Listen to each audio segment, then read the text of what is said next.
নমস্কার, দেখছেন কলকাতা টিভি। আমি সুদীপ্ত রয়েছি আপনাদের সঙ্গে। শুরু করছি সংবাদ সারাদিন। বসিরহাটে আনকোড়া রেখা বনাম অভিজ্ঞ হাজি নুরুল। রেখাকে সামনে রেখে বসিরহাট আসনের জয়ের ছবি স্পষ্ট করতে কোনো কসুর করছে না বিজেপি। এমনকি রেখাকে ফোনও করছেন খোদ মোদি।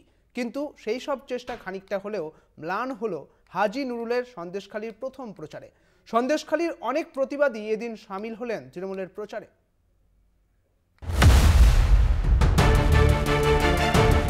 বসিরহাটের তৃণমূলের হাজি নুরুল ইসলামের বিরুদ্ধে সন্দেশখালী রেখা পাত্রকে দাঁড় করিয়ে খানিকটা চমকে বাজিমাত করতে চেয়েছিল বিজেপি। রেখার সমর্থনে প্রচারে গলা ফাটিয়েছেন বিরোধী দলনেতা শুভেন্দু অধিকারী। সন্দেশখালীর রেখার মনোবল বাড়াতে ফোন করেছেন খোদ প্রধানমন্ত্রী নরেন্দ্র মোদী।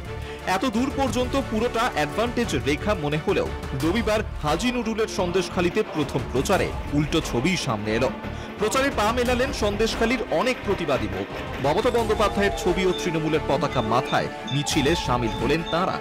তাদের দাবি, আন্দোলনে তারা সবাই ছিলেন। তাদের আন্দোলন তৃণমূলের বিরুদ্ধে ছিল না, বরং যাদের বিরুদ্ধে আন্দোলন তারা এখন জেলে। তৃণমূল পার্টির পক্ষ থেকে আমাদের কোনো অভিযোগ নেই। আন্দোলন কাদের পক্ষে ছিল? সিংহাজরা, উত্তম সর্দার আর শেখ শাহজাহান। তারা তো এখন অত্যাচারের জন্য জেলে আছে। ঠিক আছে, আপনারা কি চাইছেন? আমরা শান্তি চাইছি, আমাদের শান্তিটুকুই আছে এখন, আমাদের কোনো অসুবিধা নেই। তৃণমূল পার্টির পক্ষ থেকে আমাদের কোনো সমস্যা নেই। একদম পুরো মিথ্যে। এই নারী নির্যাতন, এই রেপ কেস, হ্যান ত্যান, আমরা এগুলো মেনে নিতে পারিনি। তারা আজকে নিজের ইয়েটাকে, নিজের জীবনটাকে বাজি রেখে এখন মন্ত্রী হতে চাইছে। কিন্তু মন্ত্রী হতে চাইছে, নিজের ইজ্জতটাকে কি বেচে দিয়ে মন্ত্রী হতে চাইছে।